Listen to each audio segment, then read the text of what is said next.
យើងត្រូវបាច់មិនចប់តើហេតុអ្វីធ្វើឲ្យរៀមរាជឿចាប់មិនអងអាឡ័យស្ទើរស្អីសង្ខាតើមានប្រុសណាអាចចោលស្នេហាបាន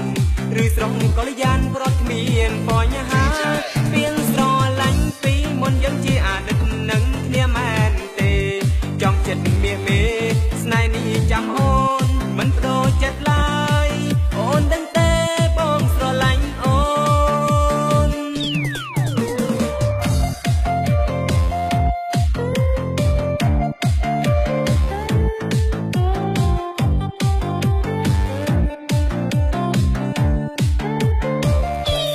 ចំរៀងនេះមួយបាច់បងតែងញ៉ាជូនស្រស់នឹមនួនតើមានស្នួននៅទីណាអូនដឹងទេថារូបបងនឹកជីវ៉ាព្រំគ្រួសារអូនប្រហាបេះដូងបងគ្មានបំកងរូបគូស្នេហាថ្មីចរណៃមានដឹងទេនឹកអូនពេលទឹកភ្នែកបងគួរតែទីហើយក៏មិនចង់ឃើញត្រានត្រៃអូនសំបែកទេ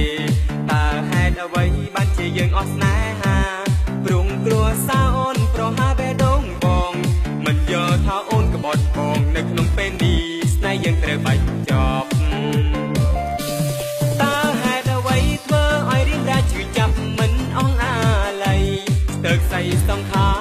តើមានប្រុសណាអាចចោលស្នេហាបានឬស្រងកល្យានប្រត់គ្មានបញ្ហាពៀងស្រឡាញ់ពីមុនយើងជាអតីតនឹងគ្នាមែនទេចង់ចិត្តមាសមេ